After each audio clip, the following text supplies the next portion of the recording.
The new Dodge Challenger SRT Superstock is here in Forza Horizon 5 as one of two new additions to this game that have arrived in the latest series. To unlock this thing, as is often the case with brand new vehicles, all you have to do is complete 20 points off this week's festival playlist, which I've done by doing the Dark Horses trial, the event lab, treasure hunt, photo challenge, and 2 monthly rivals at the beginning of the series, because they count towards every week. This is one of two new vehicles in the playlist this series. The stuff in the overall series are prize vehicles that were already in the game. Next week we have a Ford Mustang, which is brand new to Horizon 5, but was previously seen in Forza Horizon 3, I believe.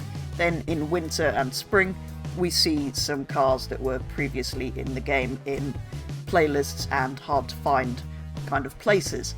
And then going forward after this series, which is the final new series and new vehicles coming to Horizon 5, we get to vote for which playlist returns from previous weeks. So we can either vote for high performance to return, with things like the Lamborghini Huracan STO as you can see, or Italian automotive, which brought a load of Italian cars into the game which had been left behind in Horizon 4 previously. For this one I think I'm going to vote for the Italian automotive, although I have all of the cars from both of them, so it doesn't really matter.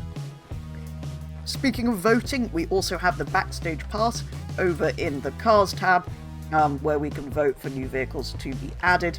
Currently in the shop these are the cars we have, and they've been reordered in this update so that the most recent ones added are now at this end, which is good to see because sometimes I forget to check afterwards what has been added, so kind of nice that they've sorted that out.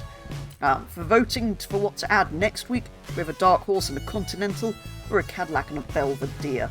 Not quite sure which I'd like more of, but because I have all of these, but I'm going to go Continental and Mustang, I think. So yeah, a few new things happening, and the playlist coming to an end and everything, but that's kind of everything that's new and in the playlist. One other incredibly cool, if rather pointless feature that's been added in this latest update is that you can change the startup screen that you're seeing here, and you actually have to do this in the accessibility and settings bit at this point when you're loading up the game, rather than in settings inside the game. So if you're not quite sure where it is, it's under extras in this menu, at which point you can change the start screen video from Welcome to Mexico to Welcome to Colorado, Welcome to Europe, Welcome to Australia, Welcome to the UK, Italian Automotive, Retro Wave, and Shuffle, if you can't quite decide which one, and then next time you start it up, it'll be the one you've set it to. I think I'm just going to put mine on Shuffle, because I kind of want to have the variety of the different screens. I might decide at a later date, because I have a favourite one, and change that though. If we take a look in the map quickly, there are also 4 new build stubs for you Event Lab creators out there. 2 of them are on dirt routes. The Montagna build stub here is on a dirt road, and the Judas Blancas build stub is also on a dirt road, but there is also one here, the Vulcan build stub, which will either you could do a route going down here, or given it's quite high up, you could probably build a road sort of out from here, if you kind of want Mexico as a background instead of building on Event Lab Island maybe, so that could be useful. And the other one is down here, the Sierra Verde build stub, so you could potentially do quite a long track around this lakey, rivery bit, if you so wished. On a slight side note, it's also been recently confirmed that Horizon 5 will be coming to PlayStation 5 this spring, as had been rumoured for a while, and will apparently be fully cross-play across PC, Xbox, and PlayStation. If you are a PlayStation player and are looking to get your hands on it. This will apparently also see the introduction of something called Horizon Realms, which are to do with being able to drive in previous evolving worlds, and apparently have some other surprises, so it'll be kind of interesting to see what that ends up being. As for the new car, it's kind of cool, but it's a bit similar to the other challenges we have in the game to me, between the sort of standard SRT and the Demon, the Hellcat and the Demon that we already have in the game. So I don't really see why there was a necessity to add this as well, particularly as it sort of sits in between those. It's less powerful than the Demon, but more powerful than the Hellcat. Yes, it's a newer shape one and has different nostrils on the bonnet to those two, but I kind of don't feel like it was a necessary addition, especially when there's plenty of cool muscle cars from previous Forza games that could have been reintroduced. Not the Mustang next week, which I again don't really see the point of. I think there are plenty of other cooler muscle cars they could have reintroduced, and they probably could have found 4 of them. I know it's not always easy with licensing and stuff, but it feels like a little bit of a disappointing couple of cars for the final new cars. Anyway, back to the festival, where you'll find some rather lovely bright manufacturer colours, including of course the blue that you obtain the car in, but also this very bright red, a dark kind of khaki green, a very bright green, plum crazy, which I'm of course going to put on mine, and some greys and whites. So let's do that. There are advanced painting options. Group 2, as you might imagine, is the bonnet and roof and that matte black bit. Over in the upgrade shop there are a few engine swap options, some of which drop the PI quite significantly, so there is potential for upgrading this to the top of A-Class, even just by fitting an engine and not doing anything else. So we'll see, we might come back to that. You can also all-wheel drive swap it, of course, and twin turbo it if you so wish. There's some kind of rather odd visual customization though. There is the yellow kind of tape, I think it is, possibly plastic, that is on the front of them for delivery that a lot of people accidentally leave on because they thought it was a design detail. So there's quite a lot of jokes about it, but for some reason it, if we go into the stats, it adds a kilo to the weight of the car, which is just odd. And according to this, it increases your speed. So I don't know why that's an upgrade. There's of course a huge chin that you can equip as well, which interestingly has this tow hook from Forza Motorsport. So maybe this car's coming to that game soon. At the back it's kind of similar, you've got that, but you've also got a wing delete. So the dodge options are a little bit strange on this car, as well as there being Forza era, of course. Then there's all of your usual tyre compounds, tyre widths, track widths, and wheel options. Your usual drivetrain, so clutch, transmission, driveline, and diff options. Usual platform handling, brakes, springs, anti-roll bars, weight reduction, and chassis reinforcement.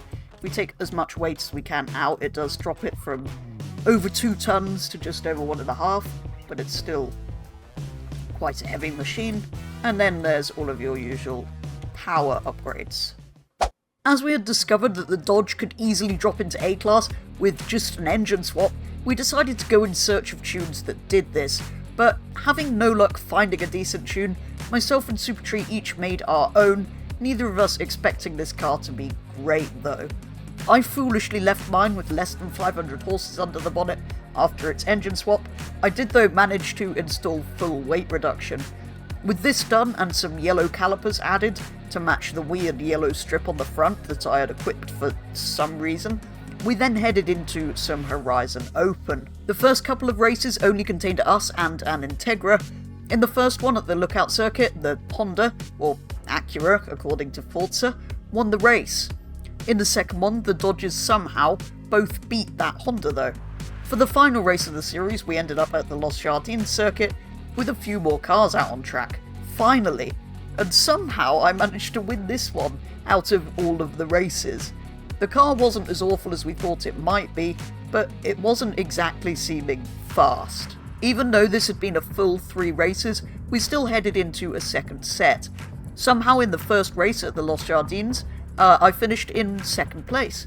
In the second race at the Valle del Rio Sprint, Supertree finished second, and in the final race at the Reservorio Sprint, I again finished in second place. The results then really hadn't been too bad, despite this car clearly not being a competitive choice for this. At this point though, we concluded that the car wasn't actually that great, reverted it to standard, and instead took it somewhere that it should supposedly be more suited to: the drag strip, starting by racing it against the Dodge Demon. Even start. Wait, why is this faster? It's just why I'm already in fourth. I went from like first to fourth so quickly. I thought yours had way more power. Yeah, you're still pulling away, so it wasn't just the launch. So it was somehow faster than a more powerful version of the same car, albeit older?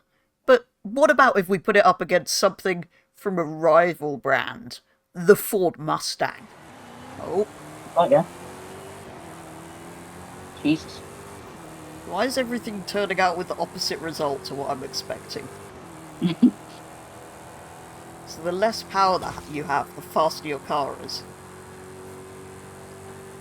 Wait. Well, that was also quite unexpected. What about a different rival brand with the Camaro ZL1? So knowing when people do. Oh my god. Why is the Come on. radio on?